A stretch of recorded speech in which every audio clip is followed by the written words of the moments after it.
and good evening to our audience, to our online audience.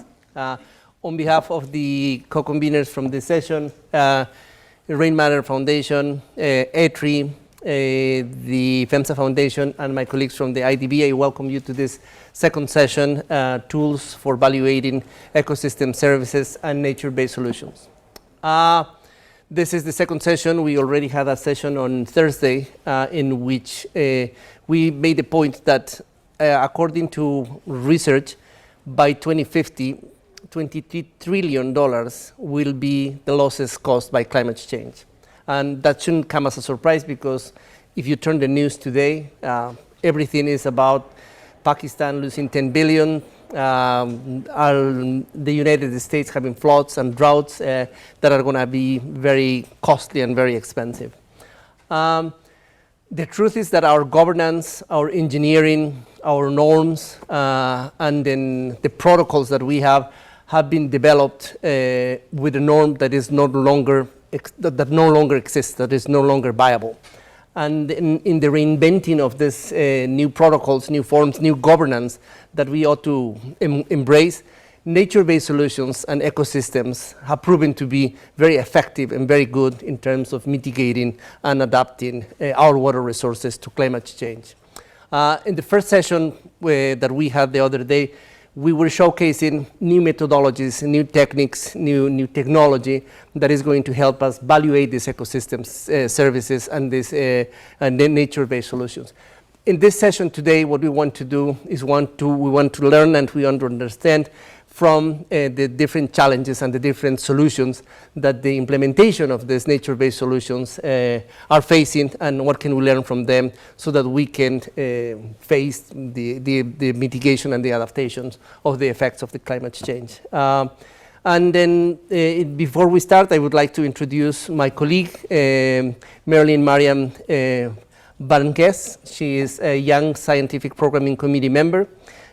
She works for Vision 360, a sustainability management consultant firm based in India. She holds a master's in environmental engineering and a bachelor's degree in civil engineering as well. Miriam, the floor is yours.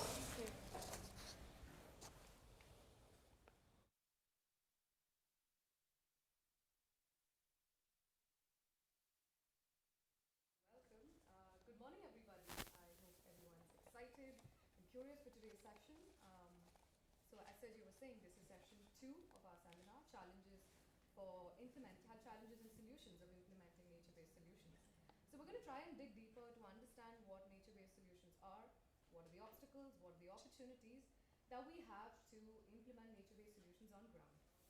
And today we have a great keynote speaker for you who will provide some much-needed clarity on the topic.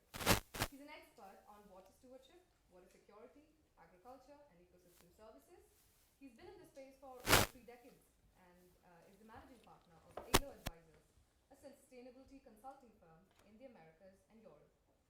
He's also been serving as the treasurer of the Portuguese NGO SPEA since 2019. So please put your hands together for a very warm welcome for Mr. Peter Penning.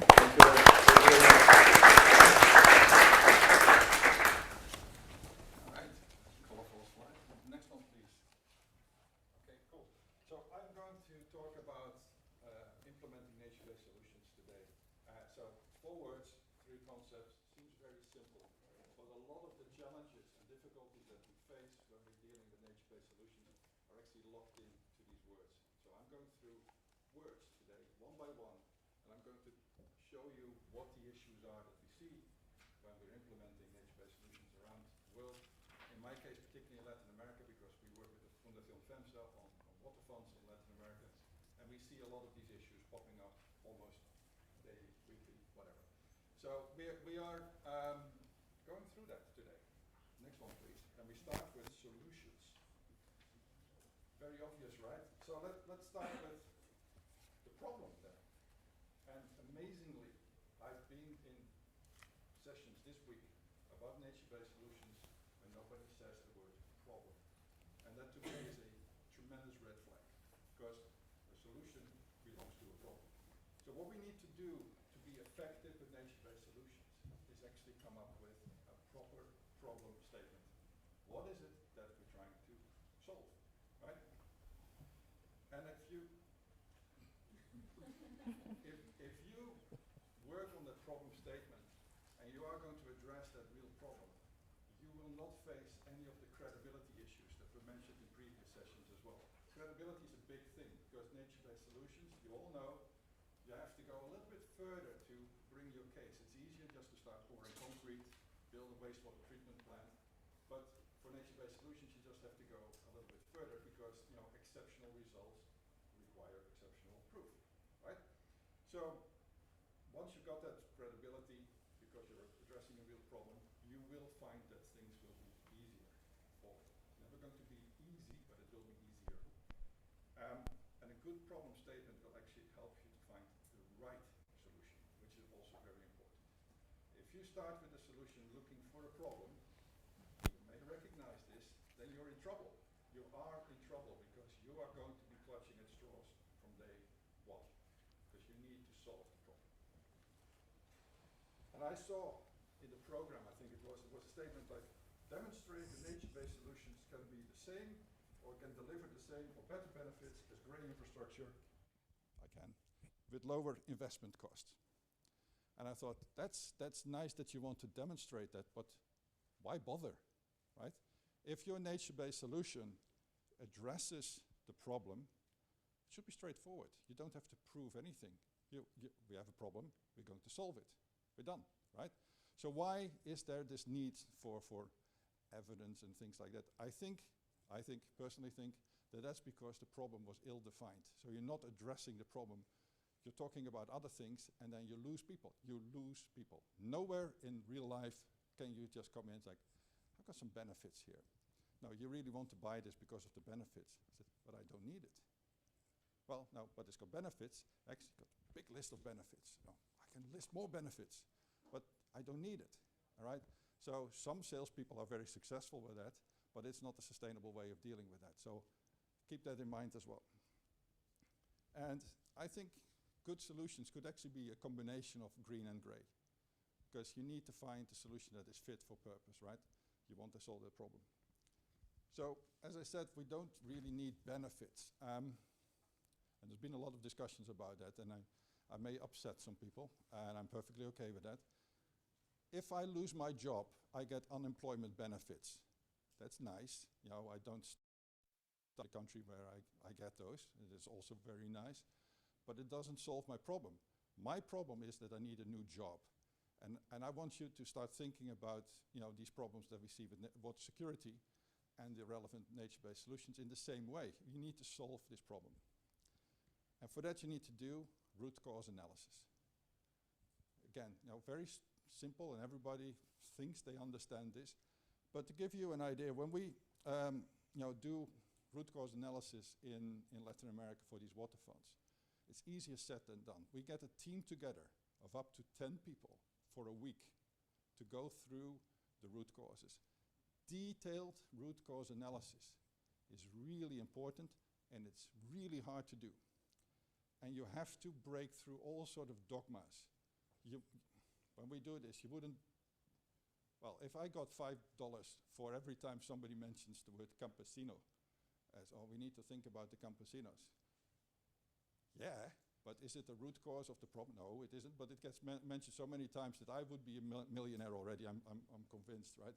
And it's a dogma, because in Latin America you need to think about campesinos, you need to think about indigenous people, and yes, it's a very important social topic, but it doesn't help us always to solve this water security problem. So that's a dogma we need to break through, because it gets thrown into the discussion almost immediately. And we need to do that rigorous root cause analysis. We do the 5 why analysis. Keep asking por qué, los 5 por qué, as we call them, right? Keep asking why, and then you get to the real root cause. And it's hard, it's really hard. And then once you've done that, and with water security, this is very complex. Once you've done that, you know what to do. And I would say you don't necessarily have to address the whole problem. Sorry. You can take a small part of the problem and solve that completely. So let me run this past you once more. This is really important. If you take a whole problem and you do a little bit, it's like you've done nothing, honestly. And we see this a lot, right? A project gets done and it's like 0.1% gets taken care of the whole problem, right? That's nothing. That's like you haven't done the project. What is much better is take a little part of the problem and solve that completely, because now you can go to a neighborhood and say, we took care of the flooding in this neighborhood. Could be a small neighborhood, could be a big neighborhood, doesn't matter, but the flooding is gone. Now that gives you a lot of credibility, and it also actually solves the problem. And now it becomes something that other people can say, like, in that neighborhood, they solved the problem with nature-based solutions. I like that. I want that in my neighborhood too. And this is not some random sort of made-up thing. If you look at Mexico City, right? Very big place.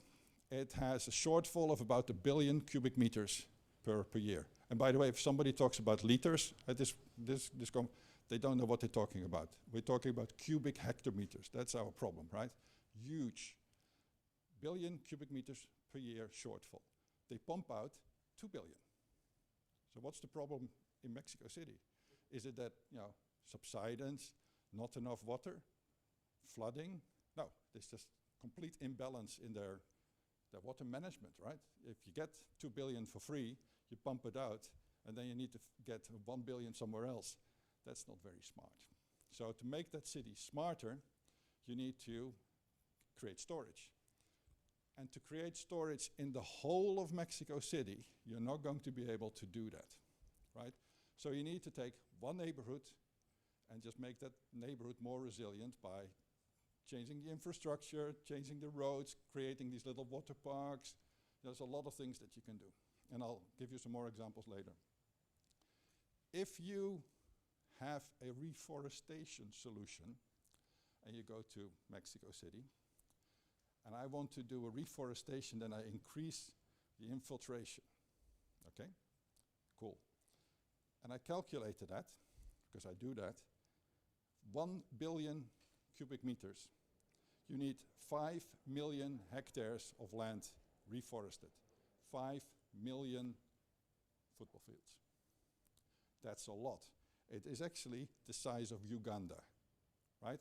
So near Mexico City, you need to find a piece of land the size of Uganda, plant it with trees, and then you deal with the same problem just as effectively. So you can imagine how difficult that is. It's impossible, actually. But you already got the 2 billion cubic meters. So if you look at nature-based solutions as looking for a problem, then using nature-based solutions like reforestation in Mexico City to address the $1 billion deficit is wrong, right? It's misguided, it's wrong, it will never ever solve your issue. So if that's your nature-based solution, you lose credibility, nobody believes you. Whatever the co-benefits are, right? So that's extremely important.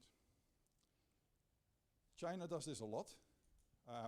So People's Republic of China, I should make that difference nowadays. They have these sponge cities, right? They do a lot of infrastructure in the city itself, which is nature-based. There's parks, there is green roofs, there is all sort of infrastructure on the gray side as well, like, channels and basins and things like that, to keep the water in the city as long as possible. And that helps with storage. That is the kind of technology and approach that we would like to see happen in Mexico City as well, because honestly, that's the only way to get the $1 billion deficit, is by making those neighborhoods much more resilient and keep the water there as long as we can, and hopefully be able to reuse it and address that deficit. So I get very excited about that sort of nature-based solutions, because I think it really addresses the problem. Okay, so next problem, the next word, please. Next slide. Implementing. Right, so we've done our work, right? We got the problem statement, done our root cause analysis. We know what kind of interventions we want, because we decided what are the transformations. Like in Mexico, the transformation is storing more water. That's the transformation. So how do we do that? 1 neighborhood, 2 neighborhoods, 20 neighborhoods. But now we're going to implement. And we're all nice people, right? And we're doing the right thing. But just because you're doing the right thing, just because you're working with nature, doesn't mean that everything else will go automatically, right? You still need good implementation. I would challenge you, I would say that the biggest challenge to nature-based solutions is implementation, professional implementation. You would never ask a medical doctor to build a pharmaceutical factory, but you are asking a biologist to be the project manager of a nature-based solution project because he understands the trees, she understands the river, the hydrology. I get that, but you probably need for these very complex, very large projects, professional project managers, right? Because it's a different skill. I'm not saying that the persons who are doing, the design and the work on these nature-based solutions are, not good at the job. They are, but they may not be the best person for that job. And you always need to find the best person for the job, because I said this before, and Sergio and I have talked about this as well. This water security thing is so important that we can't afford to work with amateurs. We just can't afford it. Sergio mentioned some of the examples. That's a lot of dead people. That's a lot of livelihoods spoiled. I don't want, an incompetent project manager dealing with that. Sorry. I'm worried about my grandchildren. This requires professionalism. So no fuzzy thinking either, please. So we talked about the co-benefits. I wrote down here sideshows, distractions, right? So if you are building something, as a construction engineer, which I used to be in a grey past, you don't want to be distracted by all these other things. You've got a problem to solve, you've got a project to implement. That's what you do. So you need other people to worry about the co-benefits, or whatever it is, right? So for me it is, okay, got the problem, we solve the problem, then the solution brings in co-benefits, fantastic. So we saw some work on that yesterday. And we can use that work to look at other problems from other people and say, hang on, that person needs carbon. I just done a lot of carbon planting, they're called trees. Maybe I can connect that person's problem with a solution that I already have. To me, that is a much better way of using the co-benefit concept. Is, you do the project for a reason. And yesterday we saw Coca-Cola kind of bring into practice a couple of these thoughts, right? First of all, they took a small problem and solved it completely. Yes. Then they looked at the co-benefits and decided, hey, there's other beneficiaries and we solved their problem too. So that's the way of thinking. And I think if we start doing that much more, nature-based solutions will become more acceptable because, exceptional results require exceptional proof. So, having said that, I want to give you an example of nature-based solutions and implementation. How effective it can be is if you think supply chain, right? So SOS Mata Atlantica, they source, they plant, they transport, they have greenhouses, and if you replace saplings or seedlings with electronic components, it just reads exactly the same as a normal supply chain in Apple or Microsoft or whatever, right? So this is very important. Then finally, I want to go to nature-based. I talked too much already, I know.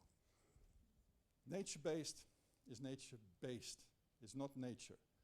Anybody in this room who believes nature is perfect should read On the Origin of Species by Charles Darwin. It's not. It's rubbish. Nature-based photosynthesis, 11% efficiency. People-based, 25 at least, right? And that's theoretical, 11%. Practice, it's lower. So assuming that nature will do the job, no. It's much more interesting to look at nature and do what we did with agriculture and just give it a nice human input, work very hard and make it better by being nature-based. So agriculture can feed the entire around in nature, couple of million max, right? So I think the thinking about nature-based is much more powerful. And there's a very nice, and if you follow me on LinkedIn, sorry for the plug, I will post, because I don't have time, sorry, I will post a very nice nature-based project in Oman, where they solve this tremendous problem of produced water with oil by using a constructed wetland. It's super interesting. I'll refer you to that.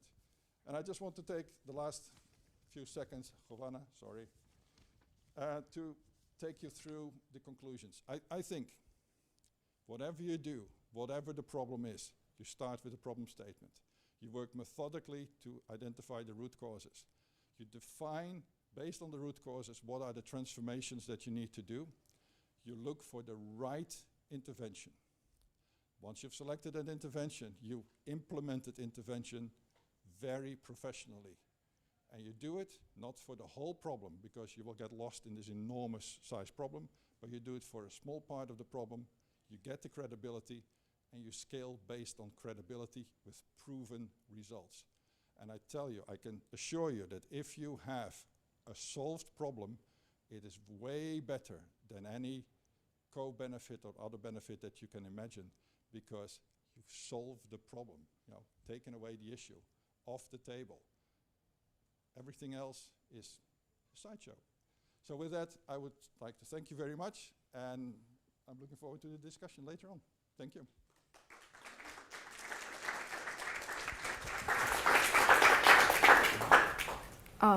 Thank you, Peter, for that fantastic talk. Very sorry you had to pack in so much of information in 15 minutes. I'm sure it's given the audience a lot to think about.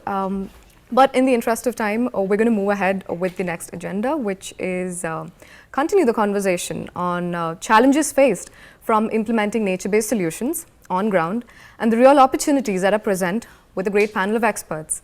So I'm going to request Anna, Perry, and Priyanka to join me for this panel and take their seats so that we can begin the discussion. I'm going to do a quick round of introductions so that we know our panel a little better. Ana Laura Elizondo is the Head of Water Security Projects at the FEMSA Foundation. She has overseen the management and development of FEMSA's water initiatives, such as the Water Ties and Water Funds programs. Previously, she served as Sustainability Executive for Coca-Cola FEMSA. Perry Otto is a research scientist at NASA, working at the intersection of data science, decision-making, and remote sensing. He's currently working to develop an international water strategy for the Applied Sciences Water Resource Program. Dr. Priyanka Jamwal is a fellow at the Center for Environment and Development at the Ashoka Trust for Research in Ecology and the Environment, India, where she runs the Soil and Water Quality Lab. She also works on pollution abatement, both through conventional wastewater treatment and nature-based solutions. And of course, our very own keynote speaker, Mr. Peter Penning. So welcome everyone. I'm going to give Peter a breather and going to start with Anna. So FEMSA Foundation is a partner of the Latin American Water Funds Partnership, along with the Inter-American Development Bank, the Global Environment Facility, the International Climate Initiative, and the Nature Conservancy. We are strongly committed to contribute to water security in Latin America and the Caribbean through the creation and strengthening of water funds. So what can you share with us about the challenges, the lessons learned from implementing nature-based solutions in Latin America and the Caribbean? Thank you, Marilyn. Great. Let me start just by emphasizing what you just said is FEMSA Foundation commitment for water security in Latin America. Next, please. We have been in this Latin America Water Funds partnership for 11 years now. And it's been great. It's been a great journey, and it has its own success, but also challenges. We have identified 4 key success factors, which they're also a challenge to implement. One would be collective action. We need to agree on what are the challenges, what is the problem, what is the solutions we need to implement.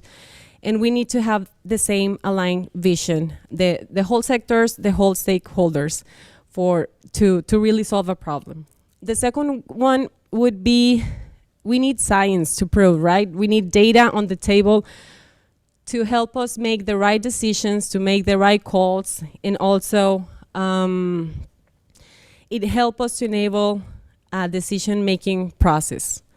The third would be governance. We need the structures to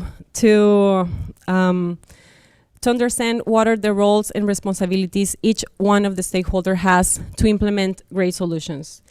And the fourth one would be, we cannot aim to achieve water security without NBS, nature-based solutions, of course.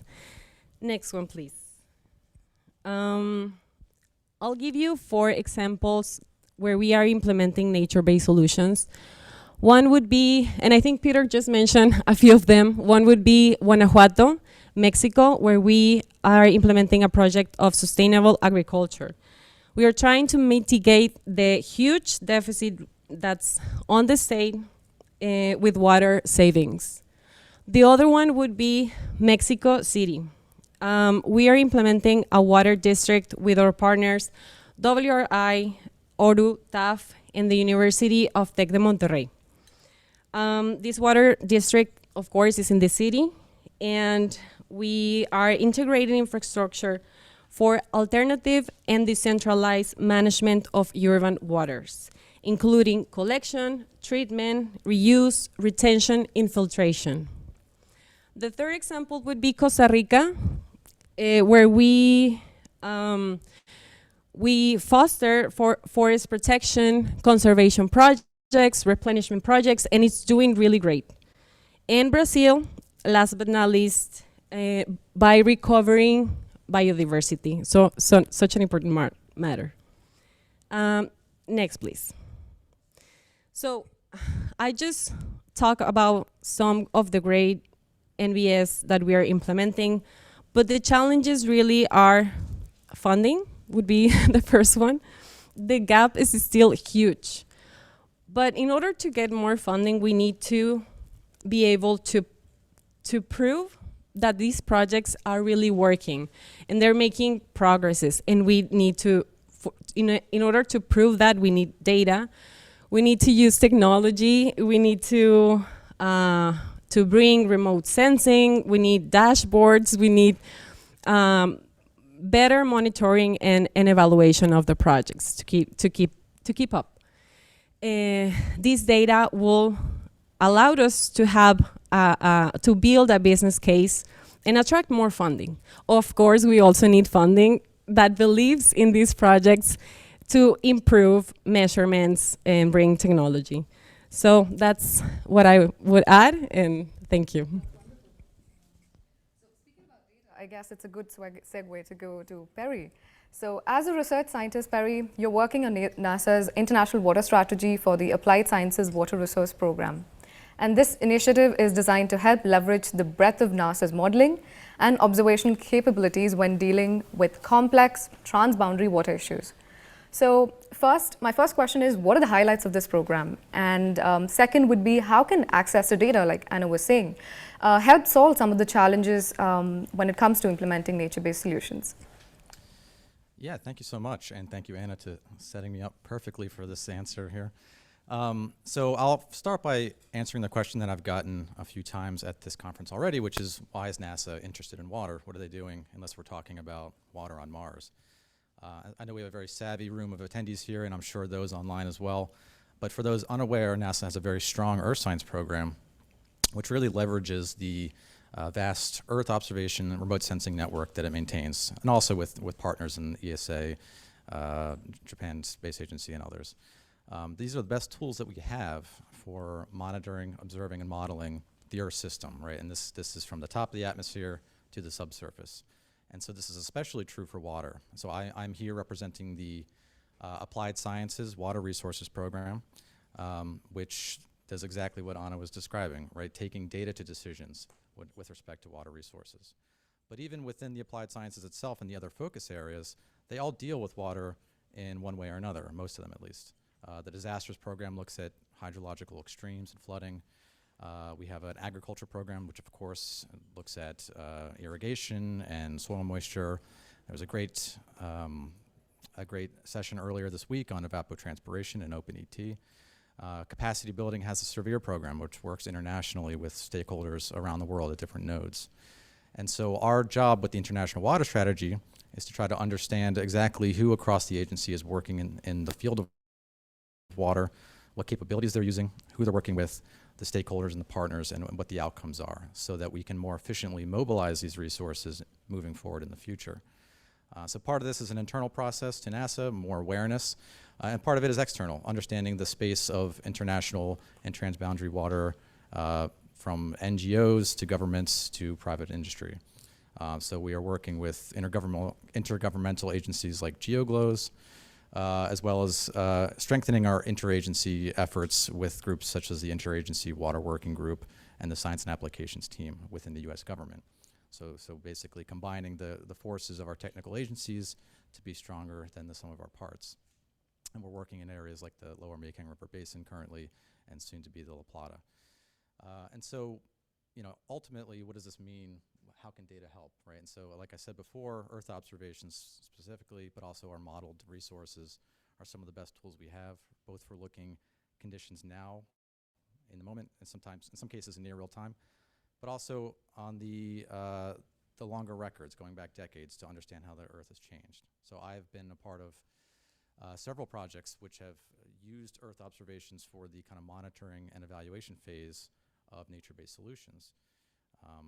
Instances where traditional evaluation methods, which may require traveling to sites that may be time or cost prohibitive, we can now use Earth observations to supplement those evaluation methods to understand how the nature-based solutions were implemented and are acting effectively. So we have a couple examples I can talk about, looking at cover crops in the Chesapeake Bay, or the effects of protected areas in places like Kenya. And so data, we're really trying to bring data to decisions, and to answer Peter's question, finding the right intervention for the right problem, we're trying to find the right data for the right problem. So. Okay, that was fantastic. So Priyanka, so as a research fellow, you're deeply interested in developing design principles for the deployment and scaling of nature-based solutions to address water pollution issues in urban and rural areas. And as someone who's worked extensively in Bangalore, which is often touted as India's high-tech city, but at the same time, it almost always grabs headlines for heading towards day zero. So what are some of your insights on how the city can integrate the green, the blue, and the gray? And how do you think nature-based solutions would work in Bangalore for addressing and managing its water quality? Thank you, Marlene. So before answering your question, let me just give you a little bit background of the Bangalore city as a whole. So Bangalore at present has 14 million people living in 900 square kilometer of area. And if you look at the water and wastewater infrastructure, the population needs around 2,000 million liters of water per day to meet its domestic water demand, which means that 1,400 million liters of wastewater is generated every day. Now, if you look at the official data, it's only 60% of the wastewater, which is only 40% which is treated, and 60% is untreated, which just get discharged in open stormwater drains. Now, if we look at the treated portion of wastewater, the treatment happens in centralized wastewater treatment plants and in decentralized wastewater treatment plants. Now, Bangalore is very unique in that case. At present, we have around 3,000 to 4,000 decentralized wastewater treatment plants. Now, the reason we have that many treatment plants is because in the year 2008, there was a notification by the government that every apartment which has more than 50 number of flats need to have their own sewage treatment plants. Now, so every apartment has their own treatment plants, but then A3 did a research on, and that policy was called as zero discharge policy, which meant that these apartments are not supposed to discharge even a single drop of treated water outside their premises. Now, given this context, we did a study to understand whether these apartments are complying with zero discharge policies or not, and we found that they don't comply because the amount of treated water which comes out from these apartments, they cannot reuse everything. So around 50% of treated water is still available for the apartments, and they are just discharging it again to the open stormwater drains, which further gets contaminated. So this is the treatment, this is the level of treatment we have. And then coming to the amount of, so as you mentioned that Bangalore is heading towards a zero water day. So there is around 600 million liters of water is abstracted from ground to meet domestic water demands. So again, the water levels are dripping. And then in Bangalore, we also have green spaces, which right now parks and green spaces, and also construction companies which need water for construction and for these green spaces, which is green and grey infrastructure. So they need this water, and currently they are using groundwater for meeting this demand. So now we have this, we have treated effluent which comes from the apartments, and where we have supply of treated water, and then there is also demand from green spaces and from grey infrastructure for construction companies. Now the question is, how do we connect this? So at H3 we are doing this pilot scale project where we are involving various actors which are innovators, working with technology to mobilize this demand, or to basically bridge the gap between demand and supply. So we have partners logistic partners who will help in mobilizing movement of treated effluent, so that there is also incentive for these apartments for treating their wastewater. So this is how we are trying to bridge this gap, and we know that we understand that blue-green, we can basically implement blue, green and grey infrastructure in the city. And coming to your second question about water quality, so in Bangalore we have around 120 lakes. And these lakes, some of the lakes are restored by the government, which means the lakes were contaminated and now they are restored. But even after restoration of these lakes, there is a lot of algal bloom and a lot of we see frequent fish kill events in the lakes. So there, I think definitely nature-based solutions, when deployed along with wastewater treatment plants, can help with removing the nutrients and addressing algal bloom and fish kill problems in the city. So yeah, thank you. Innovative solutions, partnerships, in a way, I guess, would accelerate the implementation and uptake of nature-based solutions. So if you could pass the mic to Peter. Thank you. Peter, so the question is, following the economic crisis of the COVID-19 pandemic, there was, I guess, a general burst of interest around the world. Governments were talking about building back better, and there was a lot of awareness around this topic. But the multidisciplinary nature of nature-based solutions is often criticized as being opposed to a very siloed government approach. So how do you think governments can help departments, especially at the local authority level, overcome this? Yeah, so it's a great question. Actually, I don't necessarily agree that it's all the government's fault, because we have a job to do, and actually what I talked about, presenting the solution in a much better framework. And if you do that, I think that issue will actually go away, not entirely, but for a large part. Over the weekend, I read this article about Belgium, and I don't know, there's at least one Belgian in the room. And Belgium has this strange problem where there's 500,000 houses have not been connected to sewage. That's because the country has this peculiar way of building villages.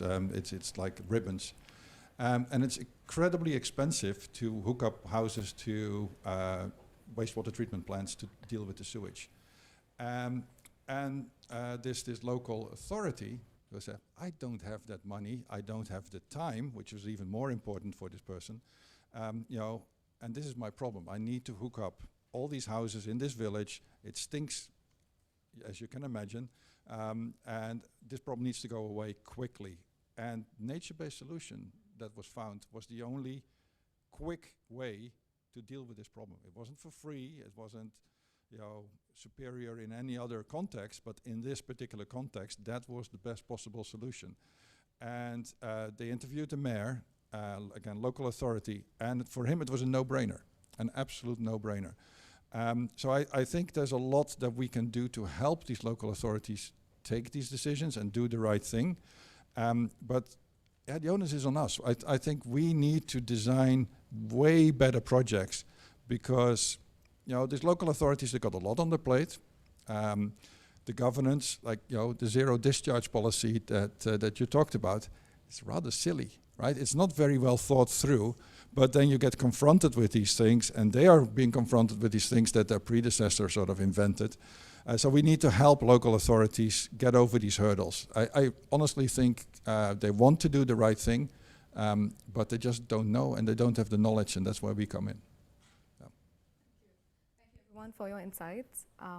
Next up is going to be a presentation of some very interesting case studies that illustrate the successful implementation and valuation of nature-based solutions. So if the panel, if you guys are comfortable, y'all can take the seat and we'll have you back for the next panel. So for this case studies, we have stories from Bernice Karimi, a graduate student from Ergeton University, Kenya, Jigisha Jaiswal, Senior Research Associate at Center for Water and Sanitation at CEPT University, Laura Forney, Senior Scientist at Stockholm Environment Institute, Danita Horn, Scientific Technician at Department of Water and Sanitation, Northern Cape, and Professor Venkatachalam, Reserve Bank of Chair Professor at the Madras Institute of Development Studies. And to our online audience, we would love for you to share your questions on Pathable, and we will have our speakers attend to them now.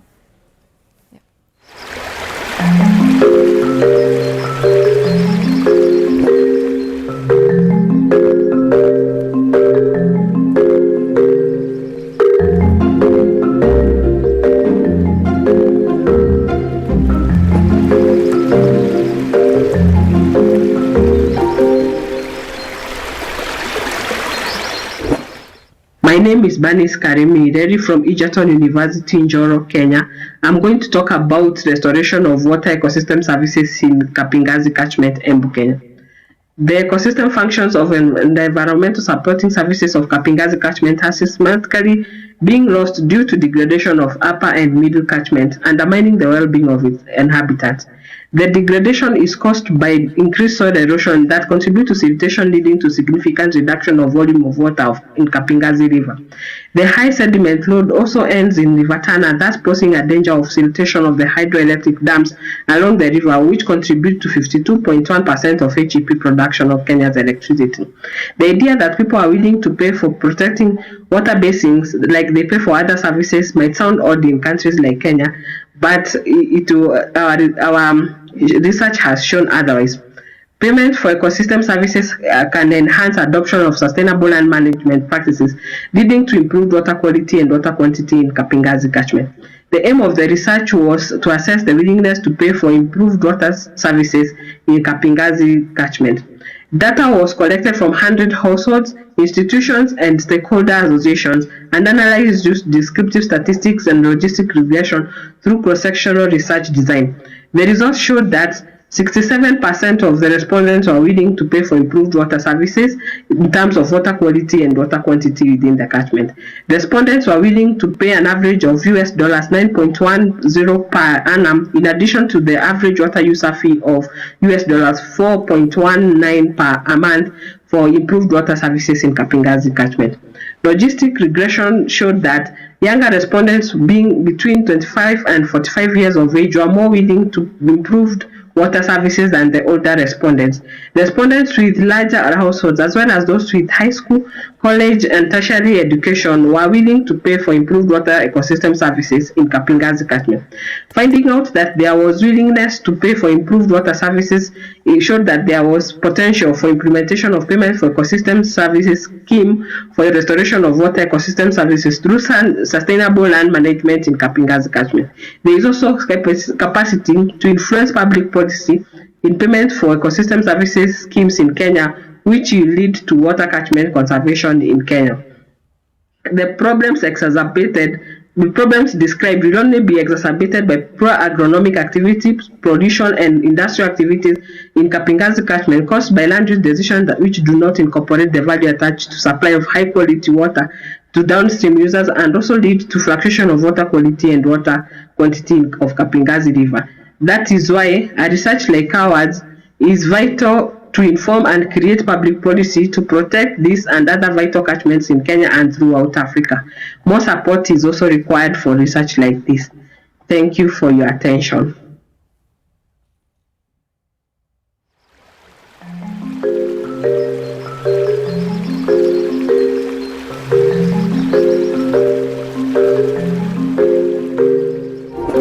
Hello everyone, I am Jigisha Jaiswal and here to present for the Center for Water and Sanitation. We support the state government of Maharashtra and India for delivery of effective urban sanitation services. This presentation will showcase the journey of 200 plus cities that have started treating the fecal sludge. Clean India mission has successfully made the country open defecation free. Its second phase now focuses on safe management and treatment of fecal waste. The highly urbanized state of Maharashtra has continually focused on the entire sanitation service chain. Since 300 plus cities in Maharashtra depend completely on on-site sanitation, it specifically focuses on fecal sludge and septage management services. In this context, it has directed construction of 311 fecal sludge treatment plants. The Center for Water and Sanitation provided support by preparing a plan for design and execution of these treatment plants. Currently, over 200 treatment plants have become operational and another 30 are in construction phase. The government decided to float pre-approved design templates and follow a single window approval system with fund allocations. This approach was taken to curtail the complex and lengthy sanction processes. The key aspects of the nature-based technology are that it makes use of simple systems like gravity flow, drying beds, and planted gravel filters. These help in reducing construction and operational costs and energy requirements. It ensures fast-track implementation even with limited technical, financial, and human resource capacities. The fecal sludge initially gets dried at the sludge drying bed, capitalizing on the hot and temperate climate of the region. Liquid is further conveyed to baffle reactor and planted gravel filter under gravity for treatment.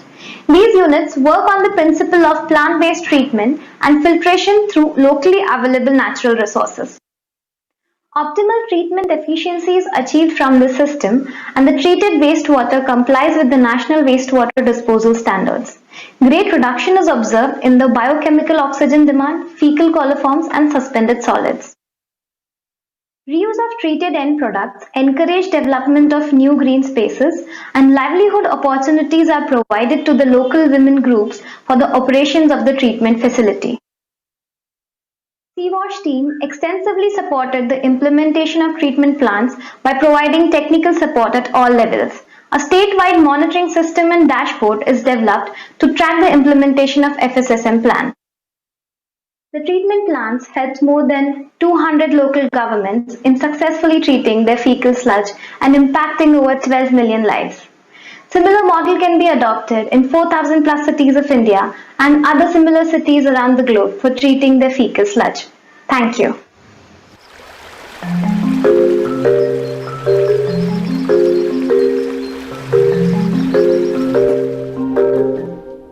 I'm Vera Forney from the Stockholm Environment Institute, and I'm happy to share with you about the work that my colleagues and I did in Quito, Ecuador, where we work with the Metropolitan District of Quito, called EMAPS, and the Fund for Protection of Water known as FONAG, to identify actions for urban water supply reliability. Latin America is one of the most urbanized regions in the world. As you see in the map, Ecuador is located in the northern part of South America, and the city of Quito has about 2 million people. The city is rapidly expanding, and as a result is facing complex and multifaceted challenges, which are exacerbated by climate change. You can see on the left-hand side the extent of the city in 1986, and on the right-hand side in 2019. Climate change poses another threat in addition to population growth. Our analyses indicate that mean annual values of precipitation and temperatures are higher than observed in the past, particularly increasing occurrence of future extreme events. The project made a significant contribution to the city's water master plan, informing a diverse list of adaptation options, including the reduction of the consumption module, the reduction of losses in the distribution network, the expansion of infrastructure capacity, and the continuation of land conservation actions. These actions contribute to increasing the resilience of the urban water supply system against natural shocks, not only just climate change, but volcanic eruptions and earthquakes. The project helped to continue the understanding of the valuable contributions that power areas have in strengthening the resilience of the system. These valuable contributions were done by quantifying the benefits of the active efforts of the water utility and the water funds in conserving the paramo areas, and how that conservation is key for ensuring the current and future resilience. Under a hypothetical scenario of no conservation, we were able to quantify the values of the paramount in securing urban water supply, using as a proxy the percentage reductions of vulnerability for each service zone. As you can see in the graph, under a wide range of future conditions, these values can range between 20 to 30% reductions in vulnerability. The Quito project is an emblematic case study of how water utilities can influence the conservation of natural areas and be leaders in ensuring future water availability for expanding urban centers around the world. Thank you.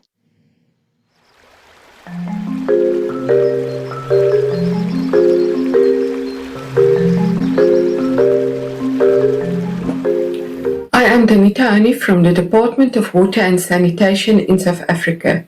I'm going to talk about Managed Aquifer Recharge, or MAR, in the Western Karoo, South Africa. The main goal of MAR schemes is to recharge an aquifer with as much rainwater as possible, so that the towns will have surplus groundwater during dry seasons. MAR must be done in a cost-efficient way and must ideally require limited maintenance.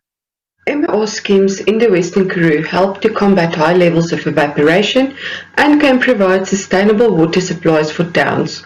They can also support ecosystem services where diverted stormwater can be used to create green belts, hiking trails and community food gardens. Each MAR scheme has its own unique design, which is based on water resource assessments and monitoring the geology of an area and site-specific environmental and groundwater conditions. There are currently 4 active MAR schemes in the Western Karoo, with a 5th one in implementation phase in Sutherland. 12 future sites are also planned. The drought of 2014 to 2019 fast-tracked the planning and installment of these schemes in 2018. To implement these schemes, the Department of Water and Sanitation has created regulations for the development and operations of MAR schemes and are putting it into policies and strategies like the National Groundwater Strategy and the Department of Water and Sanitation Master Plan. SIWI and Smouskolk near the towns of Carnarvon and Van Wyksvlei are 2 active MAR schemes.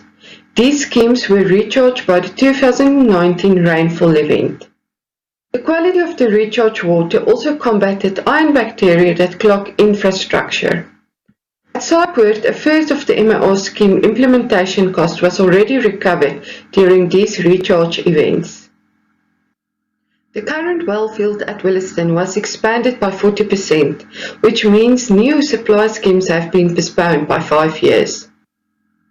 Various designs are developed and tested, and the guideline is planned with practical MAR designs for the municipalities to implement by themselves. These schemes focus on low-cost infrastructure that must fit in with the current infrastructure. Also be self-operational with low maintenance requirements and must provide safe drinking water.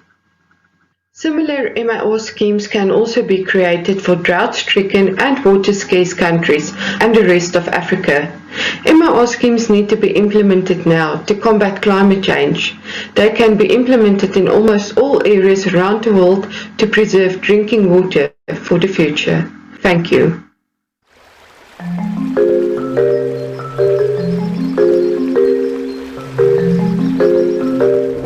Hello all, my name is Venkatachalam. I am currently working as a professor at Madras Institute of Development Studies, Chennai.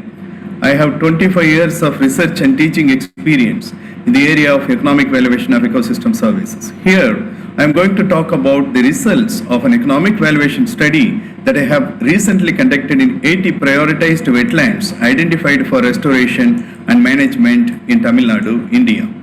We adopted a value plus approach where we documented the prevalence of various ecosystem services and quantified them in terms of physical and monetary values wherever possible. The selected wetlands were rich in biodiversity and other ecosystem services, but they are currently experiencing problems such as encroachment. As a result, we are left only with a limited number of ecosystem services, and most of them are of poor quality as well.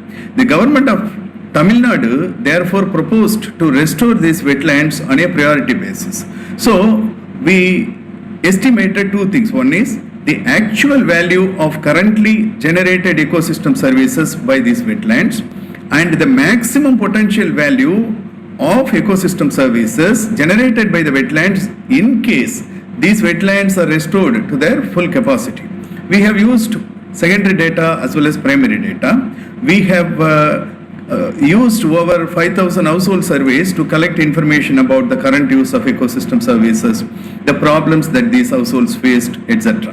The wetlands we have found generate ecosystem services ranging from less than 10 and up to 36. On an average, a wetland generates 16 different types of ecosystem services. The monetary values of the currently used ecosystem services have been estimated by using direct and indirect market price methods. The potential value of the ecosystem services to be enhanced due to restoration has been estimated by using the global values, which are called benefit transfer values. The estimated economic values of the currently used ecosystem services stand at slightly more than 620 million US dollars per year. The maximum potential value that can be achieved due to restoration is over 2,000 million US dollars per year, which is 300% more than the current value. Therefore, we have come out with the following suggestions. One is, the estimated potential economic values suggest that restoring the wetlands can generate a substantial amount of social benefits to the society, especially to the poorer households, since poorer households are dependent on the wetlands for their livelihoods purpose. The coastal wetlands must be restored on a priority basis as they are capable of generating a larger percentage of potential values. Larger wetlands generate proportionately more benefits than the smaller ones. Expanding the size of the existing wetlands by removing encroachment and silt can generate relatively larger benefits. While restoring the wetlands, an ecologically benign approach will have to be followed so that all ecosystem services can be maximized simultaneously. The economic valuation reflects a trade-off between different ecosystem services, and therefore wise use of all the ecosystem services is recommended. In addition to government, more involvement of market institutions, community, NGOs and the corporate firms can be appropriately involved in managing the wetlands. Periodical assessment of ecosystem values of services within the value plus approach is important for informed decisions on wetland management. Thank you very much.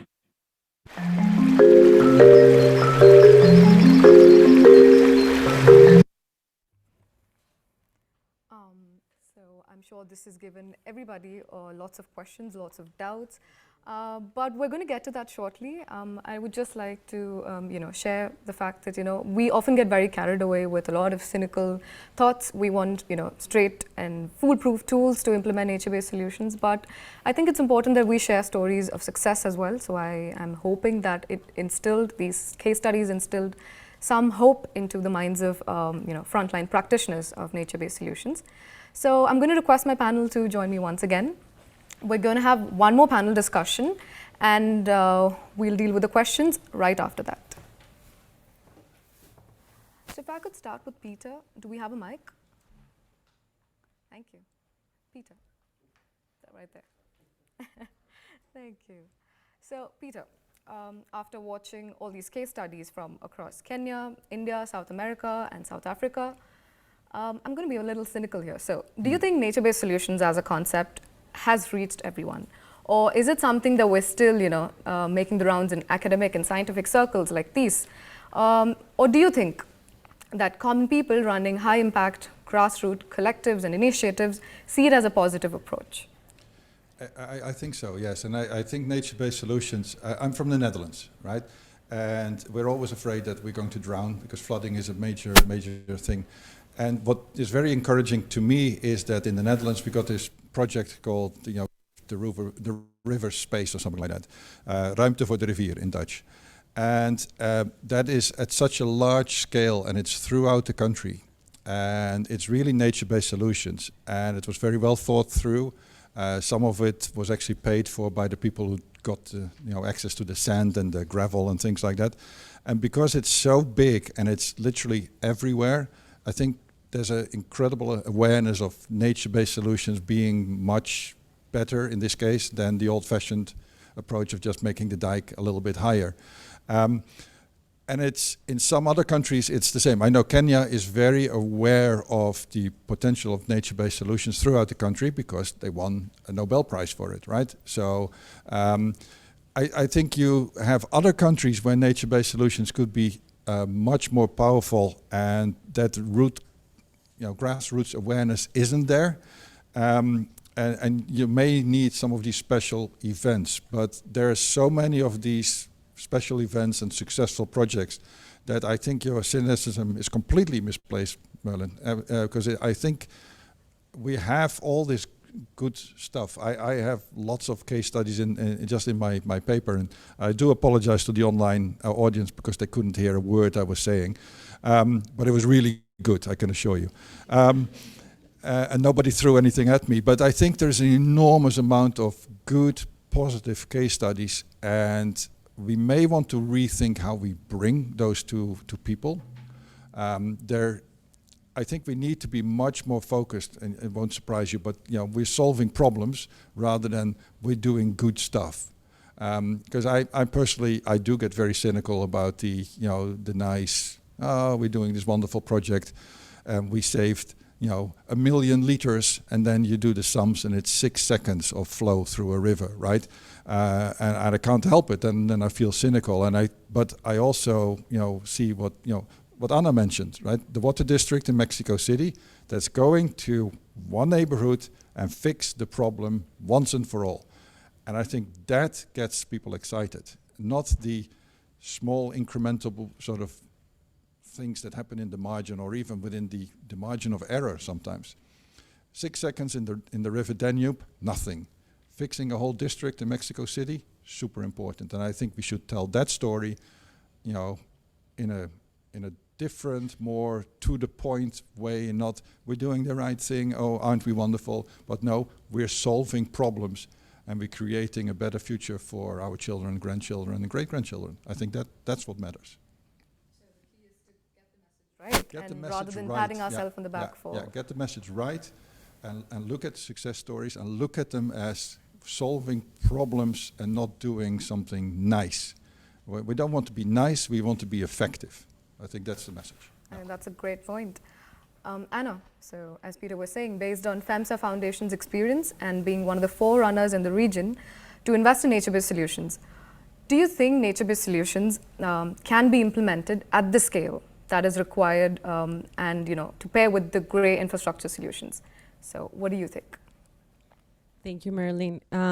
We definitely need to have in our top of our minds the nature-based solutions and think in creative ways, right? We cannot only expect to implement projects of conservation and reforestation and replenishment outside of the city and increase and solve the problem of water security in the city. We live in gray cities, and we need to face that and address that. And we need to integrate. We need to green up the cities. We need to integrate both technologies in green and gray infrastructure for the cities to really solve a problem, as Peter was saying. The challenge is huge. We need to keep getting more creative to integrate nature-based solutions in cities as well. And we need to pair it, as I say, with technology. The humanity has made progress to solve problems, and we need to take that also into account.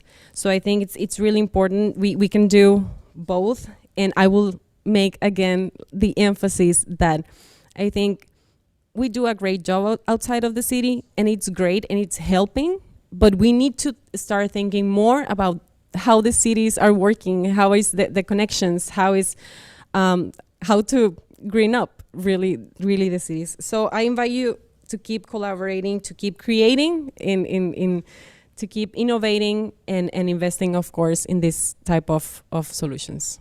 Thank you. So Perry, from a science perspective, what do nature-based solutions bring to the table, and which other interventions do not? So I'm just going to stress on, because often the case is that nature-based solutions, as much as we talk about, it often loses a business case in many scenarios. So that it is often seen as, a silver bullet for conservation. So if you could just talk about these 2 points. Yeah, so, I'm a scientist, I have an environmental science background, and so I think for me at least, and I may be preaching to the choir here, the things that nature-based solutions bring to the table is that it's an ecosystem, benefit there. It is the associated co-benefits.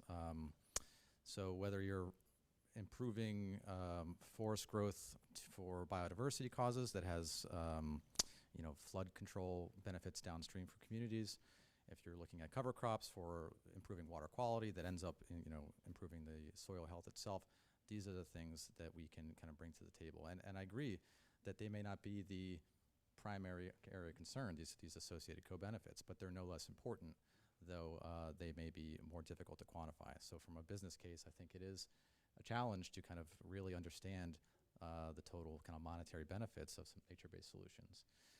But they're just as important, I think. And whether they're seen as a silver bullet, I would hesitate to consider any one type of intervention a silver bullet.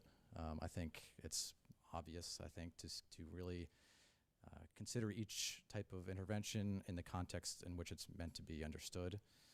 I was really struck by the kind of the diversity and the flexibility of the different nature-based solutions that we saw in the videos. And I think that is also one of the real benefits, that they are flexible, that they can be implemented at different scales, whether that's municipal, whether that's a household level, up to regional or even global.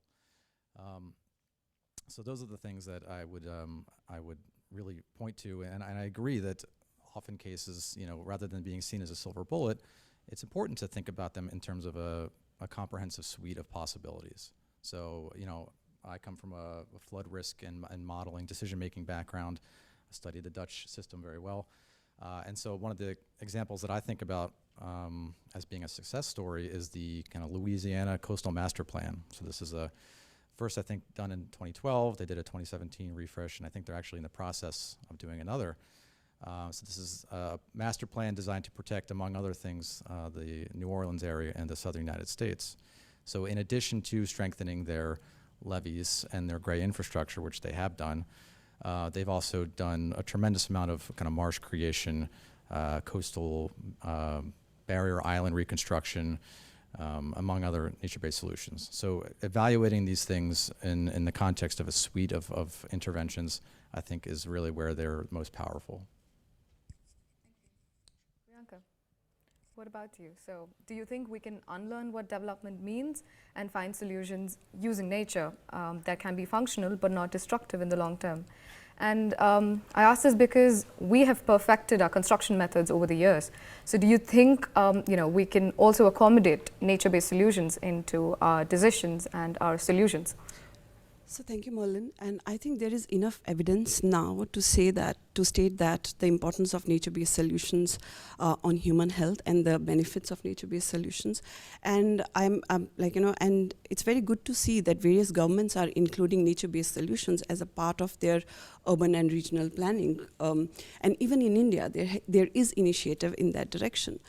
But one of the reasons I think that these solutions are not scaling up is that there is no clear evidence coming from the developing world on the sustained benefits of these nature-based solutions. Like, for example, if I give you an example of constructed wetlands or floating islands being used to improve the water quality of lakes, there is no clear evidence. So there has been small projects across India where the constructed wetlands or floating islands have been deployed, but there is no clear data coming on how much is the improvement we got in water quality. And in addition to that, we think that if it's a nature-based solution, especially when we deploy it for improving water quality, we think that it doesn't require any operation and maintenance, but that's not true. Even for constructed wetland or a floating island, when you deploy, you should know what should be the harvesting frequency of the plants, what type of plants you need to put, and that should go into the cost of deploying nature-based solutions. So one of the things ATRI is also working on is to come up with these operation and guidance manuals, because what happens is that as a implementer, when we go and we deploy some intervention, we are there only for the duration of the project. And what happens after that? What is our exit plan? How do we make sure that even after we leave, how these systems or how these solutions, they keep giving the similar, they sustain the benefits. So how do we do that? So at H3, we are developing these operation and maintenance manuals so that we hand it over to the community, and then the community take charge and make sure that the benefits are sustained for longer terms. So thank you. You're right. So that's a very important thing. We also, I guess, a misguided sense of security, like it's a nature-based solutions, you can just implement and forget about it, but that's often not. Yeah, thank you. Thank you very much for that. Now I'm going to open it to the audience. You've been very patiently listening to all of it, and I would love for anybody to kick. Yeah, here. Thank you. Sorry. My name is Christian Susan. I work with UNIDO, United Nations Industrial Development Organization, and we cooperate with industries on inclusive and sustainable industrial development. And we also try them to tell, guys, if you want to secure your water supply, you will have to look beyond your factory fence. You will have to engage in water stewardship. My question is now, it might be a bit provocative, but to Anna, I know Monterey was one of the first water funds which has been established. And just recently the news came from Monterey that the government was very picky at the beverage industries and saying basically, despite of them being partner in the water funds, that they might have to close, might have to move out, and this is what I hear in the news. So was this then also an effective instrument for the industries to save and secure their water supply, and also to save and secure their production side, where they say, well, we can prove, we have invested, we have done something, we have balanced our water supply, we have worked towards this.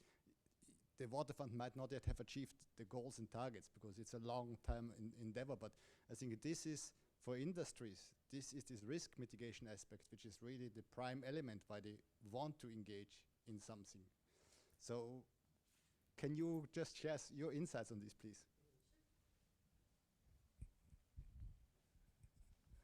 That's a great question. I will say a little bit controversial, but I think the challenge is huge, and it's not only for companies really to make it. We are a huge part of it, but as I said before, it's important to have collective action and everyone take responsibility on what they have and own and can support and do.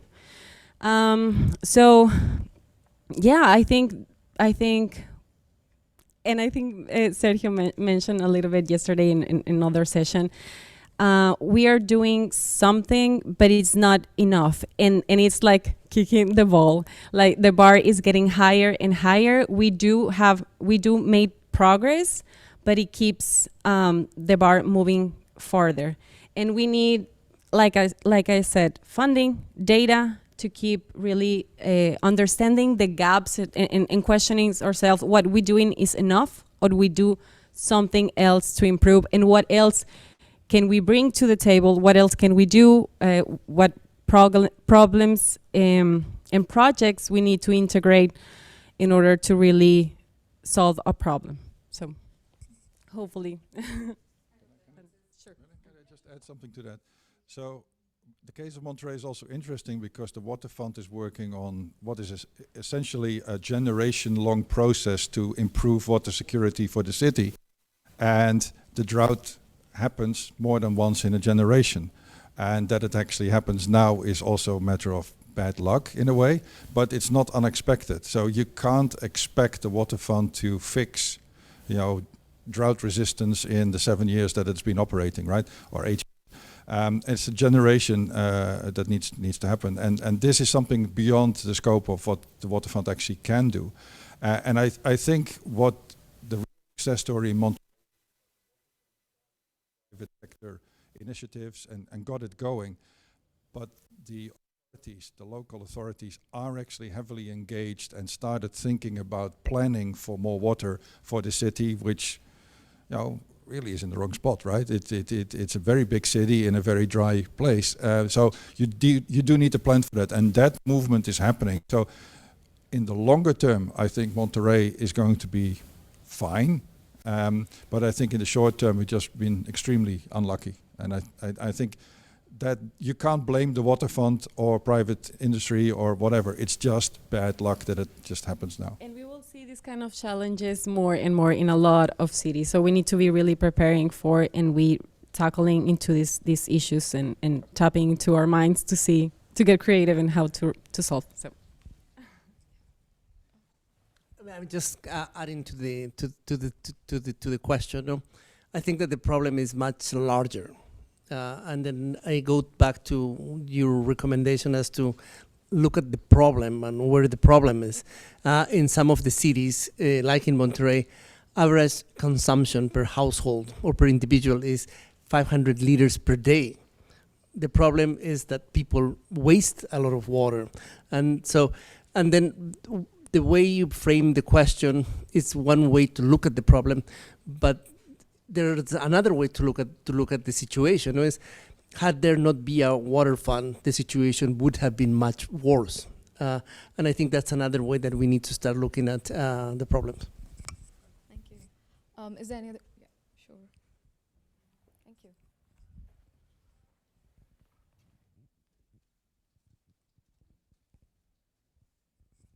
Thank you. My name is Tom Dyer from Montea Group in Belgium. So I thank you for mentioning that case, because we know that very well, and it's indeed also a good case on how you solve a problem but actually get multiple benefits, because there were a lot of other benefits. I liked also the comment about the maintenance cost, because it's something that is often overlooked, and in our working with cities in Belgium, we do get a lot of questions about that as well. We're working with the city of Brussels on a water management plan, where we also try to go in the direction of more green-blue infrastructure, nature-based solutions, but then how to fund for that is still an issue. And it ties in also with what Peter mentioned about it's not nature, it's still man-made systems that need to be maintained, otherwise they will not function. So, but I have actually a question more about the tools such as Barry was talking about, and the resolution and scale at what we work.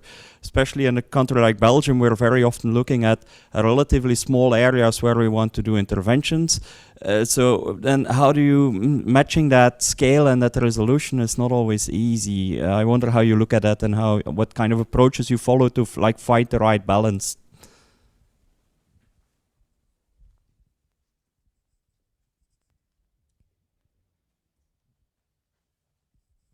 Yes, thank you for that question. I mean, that is the key question that we try to answer on a daily basis, is what is the right data to answer the problem at hand.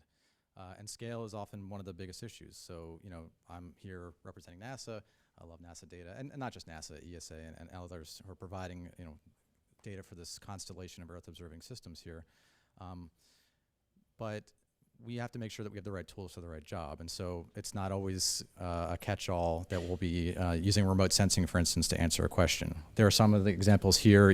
There's the GRACE satellite gravity recovery and climate experiment, which looks at gravity fields, which you can monitor groundwater movement. So that's actually been used in things like manage aquifer recharge. But some of the other nature-based solutions, some of the household level things, are just too fine scales for a lot of the sensors that we currently have in place. There are certain tools that are out there where they can look at satellite altimetry of water heights for reservoirs. If the reservoir is big enough, it can be a really effective tool to monitor, near real time understanding of what the height of your reservoir is and what the volume may be. But if you get too small, that may be an issue. And that's not just spatial scale too, it's also time. Revisit times are important to consider. So it is a challenge. We're trying to make the data that we produce, first of all, it's free to anyone. Not a lot of people know that sometimes. We're also trying to make sure that people know how to use, process, and apply the data once they get it. And the last thing I'll say is that they're always trying to kind of close that data gap. So there are new sensors coming online at all times. We have the SWOT, surface water ocean topography, which is coming online in a couple years, which will be just one more tool that we have to look at things like ocean heights, sea level rise, and reservoirs. So we're happy to make the data finding as easy as possible. You can look at the Earth Explorer and some of the data archives that NASA produces, and hopefully be able to kind of match the data set to the problem that you're trying to solve. We have today. I hate to do this and I hate to cut the conversation short, but I have to do it. So I hope it's been an interesting and an insightful session for both the audience here and the online audience as well. Of course, this is not the end of the conversation. This is not the end of the discussion. I hope the discussion, the debates, and all of this continues right after this conference, right after this session as well, and we all drive, the much needed action on the ground. So to wrap up today's session, I'm going to invite Dr. Veena Srinivasan, who is the Director of Center for Social and Environmental Innovation and Senior Fellow at A3 India. Over to you, Veena.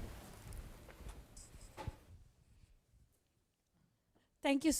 Thank you to all the speakers, the keynote, the panelists, as well as the online speakers. It's been a real pleasure to co-convene this session with Sergio and Merlin.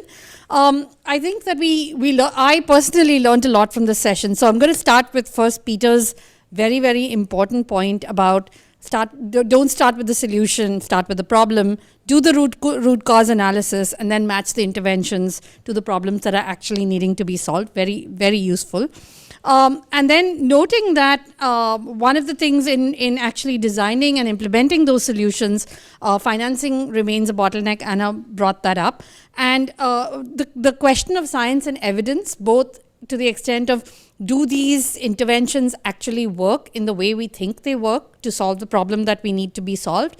And then what is the value that they are generating so that we can justify the financing? So evidence on both the science and the valuation side, we saw a lot of interesting case studies across the world, both presenting evidence on efficacy as well as in terms of new ways of calculating value. And I thought all of those were extremely inspiring. And then, of course, I think we talked about the data on the innovations and the new types of data, both the open data sets as well as the satellite data sets that could help generate the evidence that's required. So very interesting set of pieces of insight coming from those. Then I thought what was really interesting from across the presentations and the theme that I saw coming up over and over again was the issue of scaling and sustainability. So the issue of you can do a single pilot, but how do you get it actually to scale to actually solve problems at the scale of the problem? And I thought three interesting messages emerged from the scaling and sustainability questions.